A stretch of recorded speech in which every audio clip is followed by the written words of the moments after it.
nandito po tayo ngayon sa kusina. Nag-iihaw po kami ng manok. Ihaw? Ay, naihaw na pala siya. Itong manok na po na ito po yung manok. Anong tawag nito? Yan. Hello po sa inyo. Bicol po ito. Actually po, dito kasi sa Baguio, kapag may mga bisita kayo, ito po yung pangbato talaga nila. So, ito po yung tinatawag na pinikpikan, pero nasunog po siya. Ito po yung tingnan nyo po, may itlog. Sa isang manok po is malaki po siya. Kaya lang, kailangan mo ng kasi kailangan talaga na lataan siya. Ganun. Yan, tuturo natin kung paano niya ihawin yung manok. Ayan na. Sige.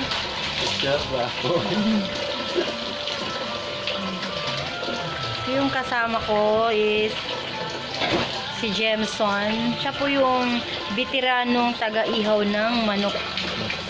Pero actually, binibili na siya sa market. Pagdating mo dito, kailangan ikaw na lang yung mag-ihaw kasi pag dun sa kanila, pwede kasing kunan nila ng isang mataba, isang ganun. Yan. Ito po yung manok na tinunuan. Kasi may bisita kami ngayon, mga pastor. So, ito yung ipapakain natin sa kanila. Mamaya. Kaya mamaya, pag maluto na siya, kailangan pag nagluto ka nito kasi maraming mga layagan. Ganun siya. So, hihiwain na niya.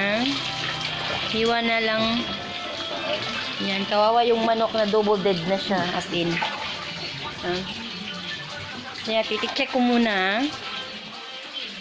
Baka pupunta siya, no. Yan. Ito po yung place kung saan ako na dito. Tahimik pa ngayon kasi umaga pa. Yan. Kaya tapos balik tayo dito. Yan. Kung paano lutuin yung manok. Ay, yan ba yung yung sa may taihan? Lubot. Lubot. Yan guys, tingnan nyo yan yung manok. Tinunuan. Ay, nabuslot na. Sige, video lagi na. Nabuslot na lang yun. Hindi mo. Yan, ito yung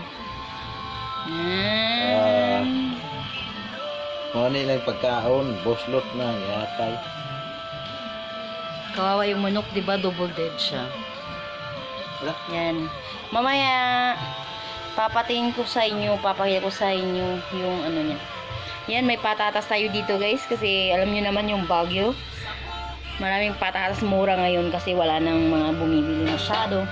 Tsaka ito yung little garden ko, may sibuyas na, kaya pag nagluluto ako, hindi na. Kaya pasensya na kayo. Tsaka, thank you for watching, and thank you for watching. Don't forget to subscribe. Salamat. Becky naman. Thank you. God bless.